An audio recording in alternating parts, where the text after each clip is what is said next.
Sa isang maliit na baryo na napapalibutan ng luntiang bukirin, naninirahan ang isang masigla at mausisang batang nagngangalang Liam, 7 taong gulang. Kilala siya sa kanilang lugar bilang batang mahilig mag-explore. Kahit saan ay sumusubok pumunta, mapailog, bukid o kagubatan. Isang hapon, habang abala ang kanyang ina sa paglalaba at ang kanyang ama ay nasa sakahan, naisipan ni Liam na sundan ang isang kakaibang paru-parong kulay asul na dumapo sa kanilang bakod. "Ang ganda mo," bulong niya habang dahan-dahan itong sinusundan papunta sa kakahuyan. Hindi niya napansin na habang sinusundan ng paru-paro, mas lumalayo siya sa kanilang bahay. Palalim ng palalim ang kanyang nararating. Ang dating pamilyar na daan ay napalitan ng makakapal na damo at malalaking puno. Sa sobrang pagkamangha sa paru-paro, hindi niya namalayang malayo na pala siya. Maya-maya, tumigil ang paru-paro sa ibabaw ng isang lumang tuod. Nang mawala ito sa kanyang paningin, saka lang napalingon si Liam sa paligid. Biglang bumilis ang tibok ng kanyang puso. "Nasaan na ako?" bulong niya sa sarili. Wala na ang daanang dinaanan niya. Tahimik ang paligid. Ang tanging maririnig ay ang huni ng mga ibon at paghampas ng hangin sa mga dahon. Wala ring ibang tao. Tila ibang lugar na ito. Tinawag niya ang pangalan ng ina niya. "Mama! Maama!" Ngunit ang sagot lang ay alingaw-ngaw ng kanyang boses. Nagsimulang manginig ang kanyang mga kamay. Kinabahan siya. Umupo siya sa tabi ng isang puno at napahawak sa kanyang maliit na bag na may lamang biskwit at maliit na laruan. "Kaya ko to. Makakabalik ako." Pilit niyang nilalakasan ng loob. Ngunit habang lumulubog ang araw, unti-unting kumakalat ang dilim sa kagubatan. At sa unang pagkakataon, naramdaman niya ang takot at pag-iisa. Habang nakaupo si Liam sa tabi ng puno at pinagmamasdan ang papalubog na araw, lalo siyang nakakaramdam ng kaba. Ang mga anino ng mga puno ay tila humahaba at kumikilos sa dilim. Niyakap niya ang kanyang bag at pilit na pinatatatag ang loob. "Hindi ako iiyak. Makakauwi ako," mahinang bulong niya, kahit nagsisimula ng mamuo ang luha sa kanyang mga mata. Tahimik ang paligid, sobrang tahimik. Hanggang sa biglang may narinig siyang mahina ngunit malinaw na tinig. "Liam." Napapitlag siya. Mabilis siyang tumayo at lumingon sa paligid. "Sino yon?" Sigaw niya, pilit pinapakalma ang boses. Walang sumagot. Napalunok siya. Subalit pagkalipas ng ilang segundo, narinig niya ulit ang tinig. Mas malinaw, parang may halong lambing at pag-aalala. "Liam, huwag kang matakot." Lalong lumakas ang kabog ng dibdib niya. Hindi niya alam kung saan nanggagaling ang boses. Mula ba sa likod ng mga puno? Sa itaas? O sa kanyang isipan lamang? "Kung sino ka man, lumabas ka." Nanginginig niyang sigaw. Maya-maya, may mahihinang yabag na maririnig sa may damuhan. Dahan-dahan itong papalapit. Nanlaki ang mata ni Liam at napatras. Mula sa likod ng malagong palumpong, unti-unting may lumitaw na munting ilaw, parang alitap-tap. Pero mas maliwanag at mas kulay ginto. Sumayaw-sayaw ito sa hangin at tumigil sa harap niya. At kasabay ng pagliwanag nito, narinig niya muli ang tinig, ngunit ngayon ay mas banayad. "Huwag kang matakot, Liam. Nandito ako para tulungan ka." Hindi alam ni Liam kung tatakbo ba siya o mananatili. Ngunit kakaiba ang pakiramdam niya. Hindi ito nakakatakot tulad ng inaasahan niya. Sa halip, parang ligtas. "Sinusundan mo ako kanina?" tanong niya. Hindi sumagot ang tinig, ngunit ang munting ilaw ay kumikislap-kislap na parang tumatawa. "Kung gusto mong makauwi, sumama ka sa akin," anito. Huminga ng malalim si Liam. Hindi niya alam kung tama bang sumunod, Pero mas nakakatakot ang manatili mag-isa sa gitna ng dilim. Di basta huwag mo akong sasaktan ha, mahinang sagot ni Liam. Kumikislap muli ang ilaw, pagkatapos ay dahan-dahang lumipad pasulok ng kagubatan, tila inaanyayahan siyang sumunod. At doon nagsimula ang unang hakbang ni Liam sa isang misteryosong pakikipagsapalaran. Sa piling ng mahiwagang ilaw na tila may alam tungkol sa kanya. Dahan-dahang naglakad si Liam kasunod ng maliit na gintong ilaw. Kahit takot, pilit niyang pinatitibay ang loob. Ang bawat hakbang niya ay may kasamang langit-ngit ng tuyong dahon at sanga sa lupa. Habang sumusunod, napansin niyang hindi madilim ang daraanan. Saan man lumipad ang ilaw, nag-iiwan ito ng mahinang liwanag na tila nagtataboy sa dilim ng kagubatan. Ano nga palang pangalan mo? Mahina, ngunit curious na tanong ni Liam. Sandaling tumigil ang ilaw sa ere, kumislap ng 3 beses, at saka nagpakawala ng mahinang tawanan na parang musika sa hangin. Ako si Leora, sagot ng tinig. Isa akong gabay. Gabay? Anong ibig sabihin nun? Tanong ni Liam habang sinusundan ito muli. Gabay ng mga batang naliligaw, sagot ni Leora. Matagal ko nang tungkulin ang tumulong sa mga batang napapadpad sa kagubatang ito. Napakurap si Liam. Marami na bang naliligaw dito? Tahimik si Leora ng ilang segundo bago sumagot. May ilan, pero hindi lahat ay nakakasama ko. May kakaibang lamig na dumaan sa likod ni Liam nang marinig niya iyon. Bakit hindi lahat nakakasama mo? Dahil mahina ang boses ni Leora, hindi lahat naniniwala. Hindi agad nakaimik si Liam. Habang naglalakad, napansin niyang unti-unting nagbabago ang kapaligiran. Mula sa makapal na puno at madilim na gubat, naging mas maliwanag ang bahagi ng kagubatan. May maliliit na bulaklak na kumikinang na parang bituin sa lupa. Ang hangin ay mabango. Tila amoy ng sariwang bulaklak at ulan. Namangha si Liam. Ang ganda dito. Kailangan mong magpahinga, sabi ni Leora. Malayo pa ang lakbayin natin bukas upang mahanap ang tamang daan pa uwi.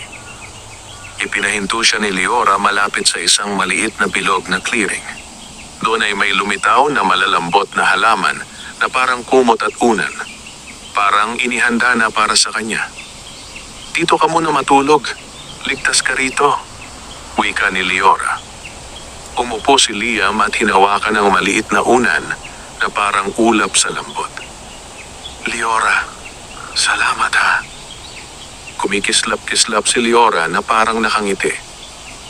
Magtiwala ka, Liam. Hindi ka nag-iisa.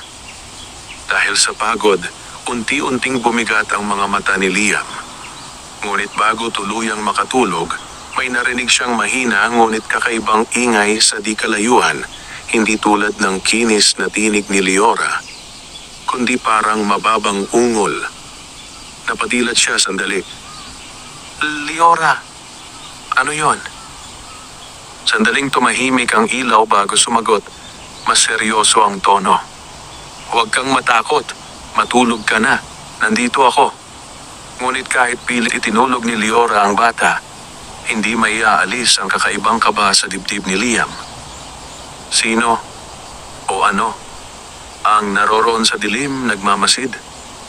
Kinabukasan, maagang nagising si Liam dahil sa malamig na simoy ng hangin at mahinang kaluskos sa paligid.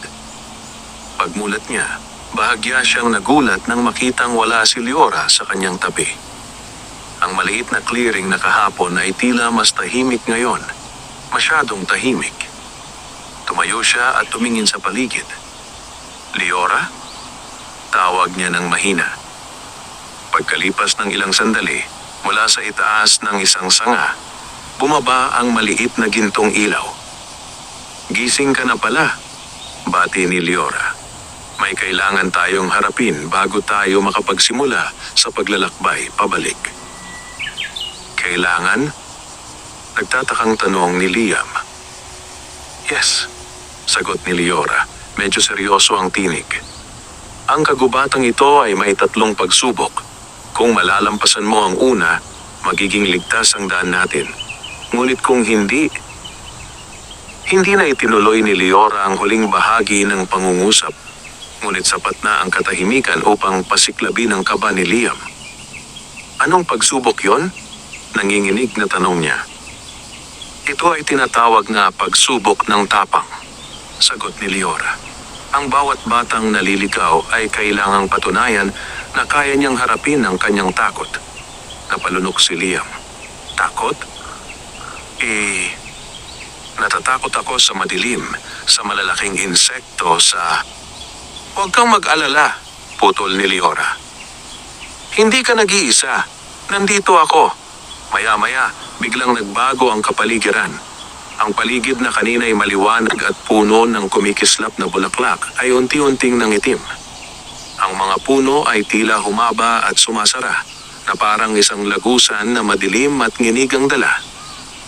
Diyan ka dadaan, turo ni Liora sa makitid na daan na natatakpan ng lumot at hamog. Mag-isa? Halos pabulong na tanong ni Liam. Hindi kita iiwan, ngunit hindi mo ako laging makikita, sagot ni Liora. Sa pagsubok na ito, ikaw ang tunay na kikilos. Huminga ng malalim si Liam at naglakad papasok sa madilim na daan.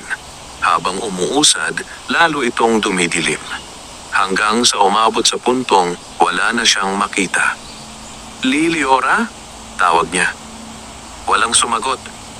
Pakiramdam niya ay may malamig na hangin na dumaan sa batok niya.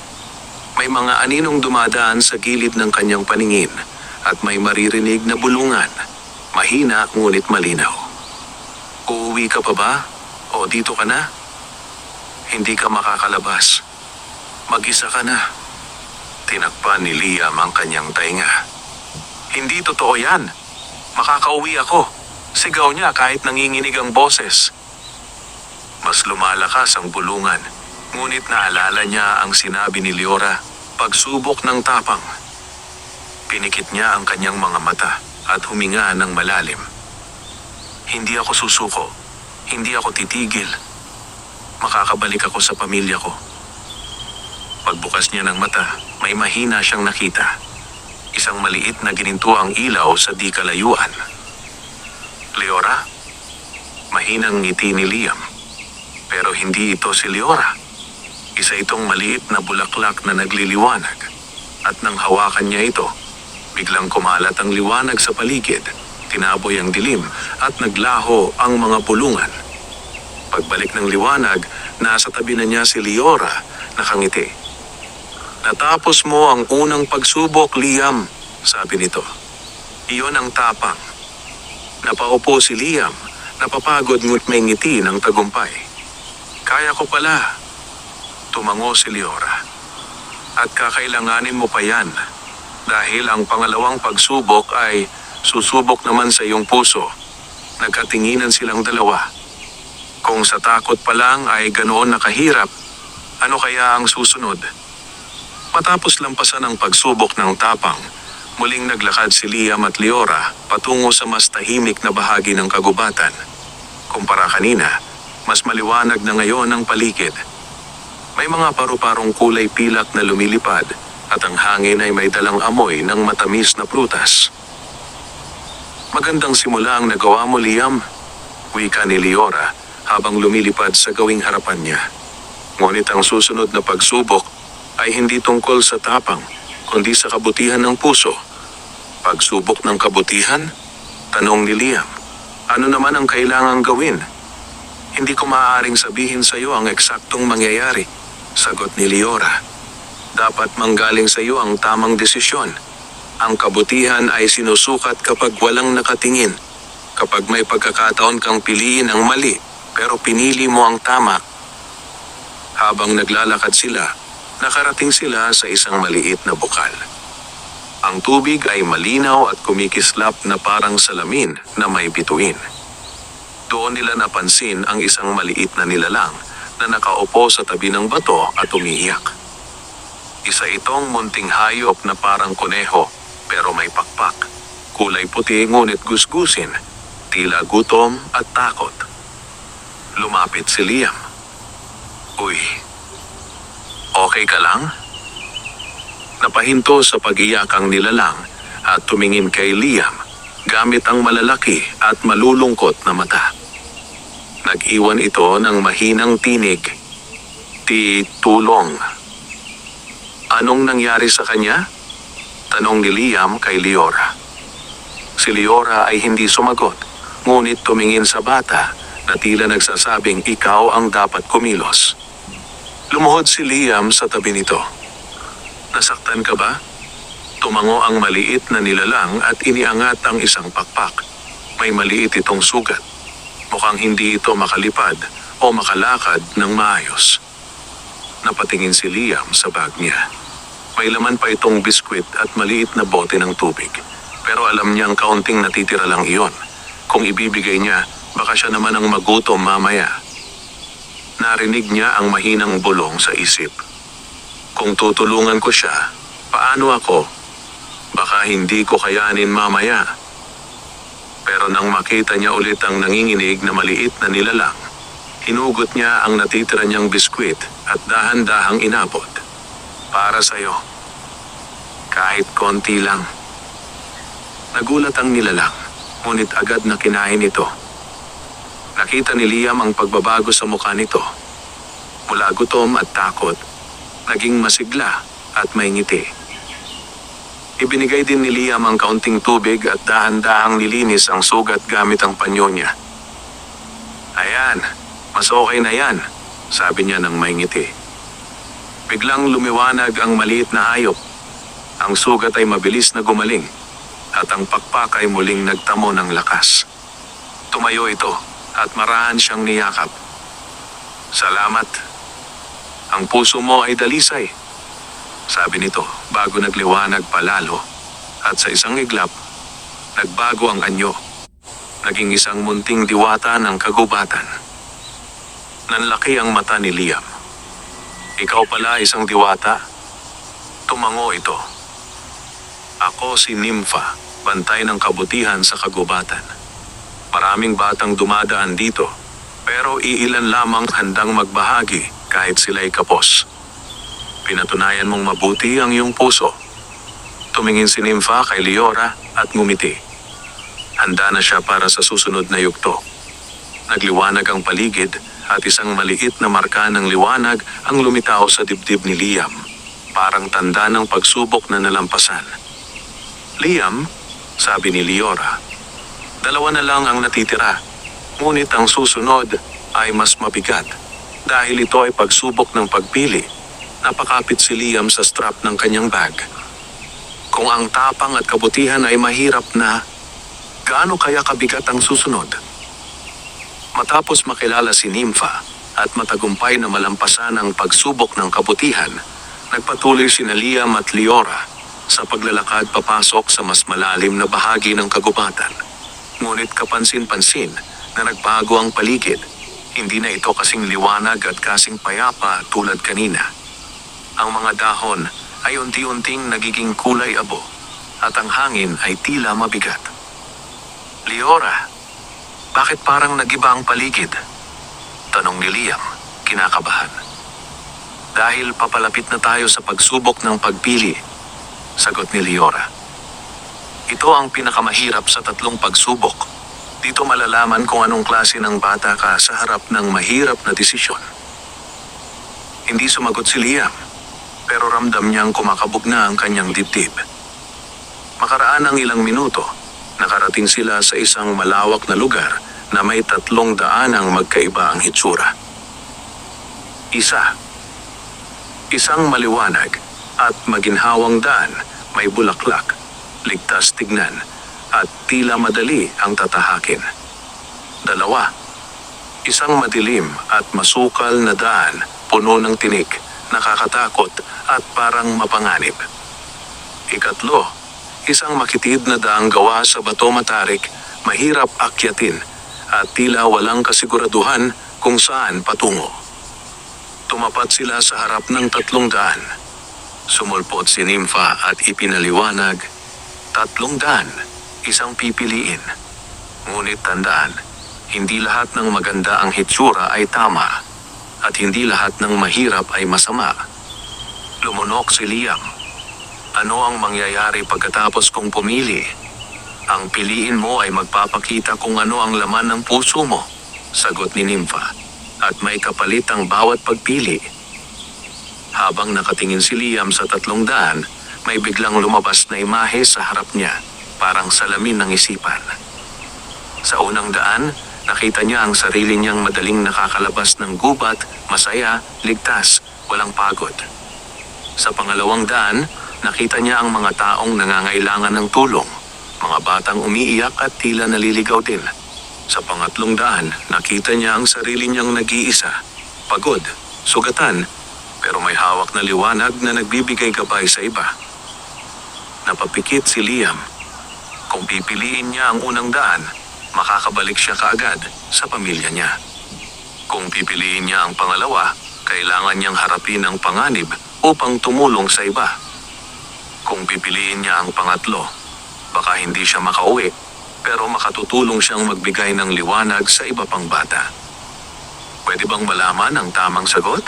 Tanong ni Liam, umaasang tutulungan siya ni Leora. Walang tamang sagot, tugon ni Leora. Ang pipiliin mo ang magpapakita kung sino ka. Huminga ng malalim si Liam. Naalala niya ang biskwit na ibinahagi niya kay Nympha. Naalala niya ang takot na hinarap niya sa unang pagsubok. Naalala niya ang ina at amang naghihintay sa bahay. Pumikit si Liam at sinagot ng buong lakas ng loob. Pipiliin ko ang daang makakatulong sa iba. Tinuro niya ang pangalawang daan, ang madilim at masukal na daan kung saan may mga batang tila nangangailangan ng tulong. Nagkatinginan sina Nympha at Leora at sabay ng ngumiti. Hindi ng lungkot, hindi ng saya, kundi ng pagmamalaki. Liam, sabi ni Nympha, marami ang gustong makauwi agad. Ngunit bihira ang batang handang magsakripisyo para sa iba. Nagliwanag ang paligid at ang pangalawang daan ay unti-unting lumiwanag. Lumuwag ang mga tinik at naging daang ligtas para sa kanilang dalawa. Ang ginawang pagpili, dagdag ni Leora, ay nagpakita ng tunay na puso ng isang pinuno, handang tumulong hindi lang para sa sarili, kundi para sa kapakanan ng iba. Lumapit kay Liam ang isang malamlam na liwanag at dumikit sa kanyang dibdib. Nagsilbing pangalawang tanda ng kanyang tagumpay. Dalawa na ang marka niya, tapang, kabutihan. At ngayon pangatlo, pagpili na may malasakit. Ngunit bago sila umusad, biglang may malakas na kaluskos mula sa dilim. May paparating. At hindi ito kasing bait ni Nympha o Leora. Hindi pa man sila nakakahakbang sa bagong daan na pinili ni Liam, biglang umalingaw-ngaw ang isang malalim na ungol mula sa dilim ng kagubatan. Kasunod noon ang mabibigat na yabag na tila dumadagundong sa lupa. Napatigil si Liam. Kahit si Nympha ay nag-iba ang ekspresyon, mula sa mahinhing ngiti, napalitan ng pag-aalala. Si Leora naman ay kumislap ng mas maliwanag, tila naghahanda. Leora, ano yon? Mahina ngunit nanginginig na tanong ni Liam. Isa sa mga nilalang na umuubos ng pag-asa ng mga batang naliligaw, sagot ni Leora. Tinatawag siyang Murog. Murog? Bulong ni Liam, napalunok. Maya-maya, mula sa likod ng mga puno, lumabas ang isang malaking nilalang. May katawan ng mabangis na hayop, ngunit may mababangus na mata na tila gawa sa usok. Ang buhok nito ay parang anino, at sa bawat galaw ay kumakalat ang dilim. Ito'y nakakatakot, ngunit ang pinakanakakakilabot ay ang boses nitong tila pumapasok sa isip. Liam, bakit ka pa nagpupumilit? Wala kang mararating. Sumama ka sa akin. Dito ka na. Nanlamig ang bata. Para bang hinihila pababa ang kanyang puso. Biglang bumigat ang pakiramdam niya at naramdaman niyang nanghihina siya. Napansin ni Leora ang nangyayari at agad lumipad sa harap ni Liam. "Huwag kang makinig. Ang Morog ay nabubuhay sa takot at panghihina ng loob." Ngunit mas lumapit ang nilalang at sa bawat hakbang nito ay nalalagas ang mga dahon sa paligid. Pumasok si Morog sa isipan ni Liam. Ipinapakita ang mga nakakatakot na imaheng mag-isa sa kagubatan. Umiiyak ang kanyang magulang at si Liam na hindi na muling makakauwi. Napapikit si Liam at napahawak sa ulo. Hindi, ayoko." Napalipad si Nympha sa tabi ni Liam at hinawakan ang kanyang balikat. "Liam, tandaan mo ang dahilan ng iyong paglalakbay. Tandaan mo ang mga napili mo." Pumikit si Liam ng mas mariin. Naalala niya ang unang pagsubok. "Hinarap ko ang takot." Naalala niya ang gutom na diwata. "Pinili kong tumulong." At naalala niya ang 300. "Pinili kong hindi lamang isipin ang sarili ko." Huminga siya ng malalim at tumingin kay Morog. Kahit nanginginig, nagsalita siya. "Hindi ako susuko. Kailangan kong makauwi. At may mga batang kailangan kong tulungan. Hindi ako sasama sa'yo." Nagbago ang ekspresyon ng nilalang. Umungol ito ng mas malakas, tila nasaktan sa sinabi ng bata. "Mas pipiliin mo silang tulungan kaysa iligtas ang sarili mo?" Tumango si Liam. "Oo, dahil kapag kaya mong tumulong, dapat mong gawin." Biglang nagliwanag ang 2 marka sa dibdib ni Liam, tapang at kabutihan. At nagsanib ang mga ito. Lumilikha ng isang malakas na liwanag. Napaatras si Morog, sumigaw sa sakit, at unti-unting naglaho sa anyo nitong usok, hanggang tuluyang naglaho sa kawalan. Pagbalik ng katahimikan, huminga ng malalim si Liam. Parang naubos ang kanyang lakas, pero nandoon ang pakiramdam na may nalampasan siyang napakalaking bagyo. Lumapit si Leora, mas maliwanag kaysa dati, at marahang nagsalita. "Liam, hindi lahat ng batang naliligaw ay nagtatagumpay laban sa Morog. Ito ang nilalang na kumukuha ng pag-asa. Ngunit pinatunayan mong puno pa rin ng liwanag ang puso mo." Ngumiti si Nympha. "At ang batang may liwanag sa puso ay kaya ring magbigay ng liwanag sa iba." Gayunpaman, bago sila muling humakbang, biglang napansin ni Liam ang kakaiba. Si Leora ay hindi tulad ng dati. Ang kanyang liwanag ay medyo kumupas, at ang mukha niya ay tila nagdadala ng bigat. "Leora, ayos ka lang?" Nag-aalalang tanong ni Liam. Hindi agad sumagot ang gabay. At sa unang pagkakataon, tila may tinatago si Leora. Matapos talunin ang nilalang na si Morog, nagpatuloy si Liam, Leora at Nympha sa paglalakad. Ngunit kapansin-pansin na mahina ang liwanag ni Leora. Kung dati maliwanag siyang parang bituin, ngayon ay tila kandilang nauupos. "Leora, sigurado ka bang ayos ka lang?" Muling tanong ni Liam, halatang nag-aalala. Ngumiti si Leora, ngunit may halong pagod ang ngiti nito. "Ayos lang ako, Liam. Kailangan lang magpahinga." Ngunit hindi kumbinsido ang bata. Napansin niyang halos hindi na lumilipad ng mataas si Leora, at minsan ay parang hirap manatili sa ere. Tahimik na lumapit si Nympha kay Liam at mahinang bumulong. "May dapat kang malaman, ngunit baka hindi pa handa si Leora na aminin." Lumingon si Liam. "Anong ibig mong sabihin?" Tumingin muna si Nympha kay Leora bago sumagot. Ang bawat gabay ng kagubatan ay may liwanag na nagmumula sa pag-asa, tapang at kabutihan ng mga batang natutulungan nila. Pero napayuko si Nympha. Si Leora ay nawawalan ng liwanag. Nanlaki ang mata ni Liam. "Nawawalan? Bakit?" Bago pa makasagot si Nympha, huminto si Leora sa kanilang harapan, tila narinig ang usapan. "Tama na, Nympha." Tahimik ang diwata at umatras ng bahagya. Huminga ng malalim si Leora bago tumingin kay Liam. May dapat kang malaman tungkol sa akin. Tungkol sa totoo kong dahilan kung bakit kita tinutulungan. Tahimik na nakinig si Liam, ramdam ang bigat ng sandali. Hindi ako tulad ng ibang gabay, panimula ni Leora. Ako ang huling gabay na natitira sa kagubatang ito. Nagulat si Liam. Huli? Ibig sabihin, wala ka nang kasama? Tumango si Leora. Noon, marami kaming gabay. Nagbibigay ng ilaw at tulong sa mga batang naliligaw. Ngunit isa-isa silang nawala dahil sa madidilim na nilalang na tulad ni Murug. Kinain sila ng dilim hanggang sa ako na lang ang naiwan. Lumuluhang kumislap ang liwanag ni Leora. Habang dumarami ang batang nawawalan ng pag-asa, unti-unti ring nauubos ang liwanag ko. Nagsimulang mamasa ang mata ni Liam. Kaya mo ako tinutulungan dahil gusto mong maibalik ang liwanag mo? Umiling si Leora at lumapit sa kanya. Higit pa roon, Liam.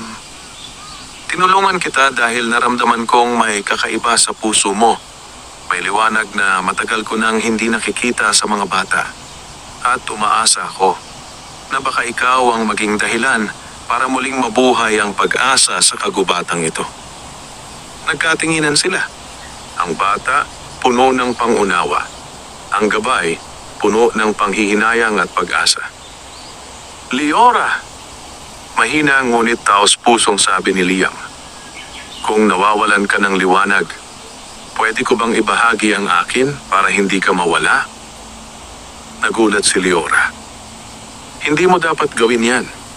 Ang liwanag ng isang bata ay para sa pag-uwi. Kapag ibinahagi mo ang liwanag mo, baka hindi ka na makabalik. Ngunit nagseryoso ang bata. Hindi ko kayang hayaan kang maglaho. Tinulungan mo ako. Ngayon, gusto ko ring tulungan ka. Habang nakatitig kay Liam, unti-unting bumalik ang munting ngiti ni Leora. Malungkot, pero may init. Liam, darating ang huling pagsubok. At doon, malalaman natin kung ano ang nakalaan para sa'yo. At para sa akin.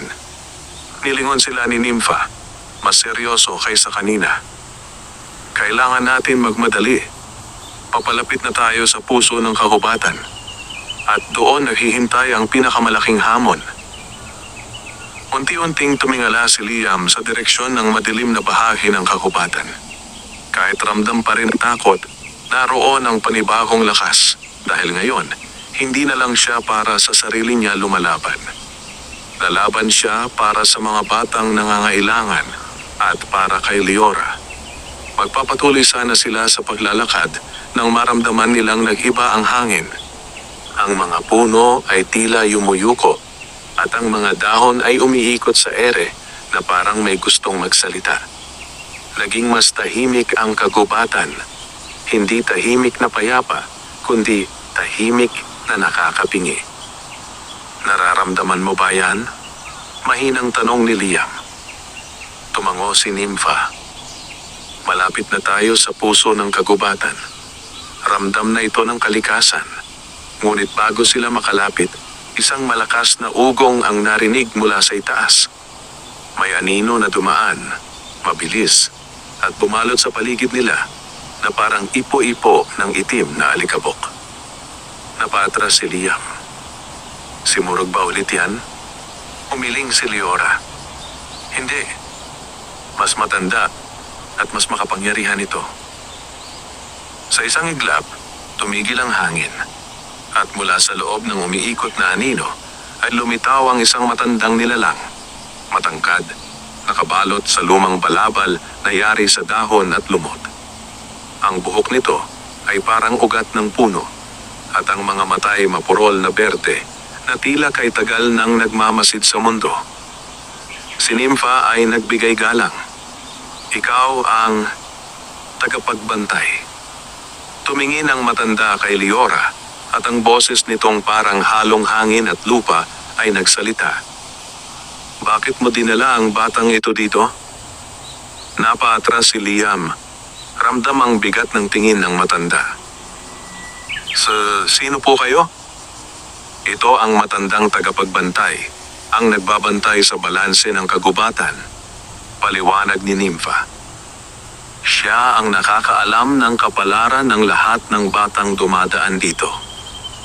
Tumingin ang tagapagbantay kay Liam, diretso sa kanyang puso. Liam, anak, wika nito ng mababa. Bihira ang batang umabot hanggang dito. Ngunit bago mo tahakin ang huling pagsubok, kailangan mong malaman ang katotohanan. Napatingin si Liam kay Leora. Kita sa mata niya ang kaba. Anong katotohanan po? Humakbang ang tagapagbantay palapit. Hindi lahat ng batang naliligaw ay dapat umalis sa kagubatang ito. Napakunot-no si Liam.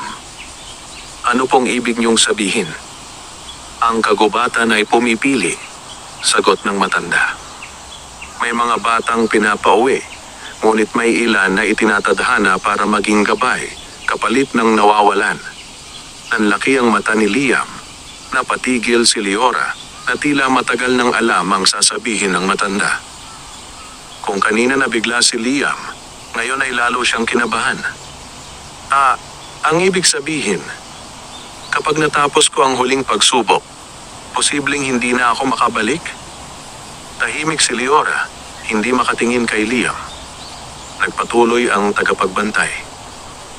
Ang huling pagsubok ay hindi lamang tungkol sa tapang, kabutihan, o tamang pagpili. Ito ay tungkol sa pagpili ng kapalaran. Para sa sarili mo o para sa iba. Nagiba ang boses ng matanda, naging mas mabigat. Kung pumasa ka at pinili kang maging gabay, isa lamang ang maaaring mangyari.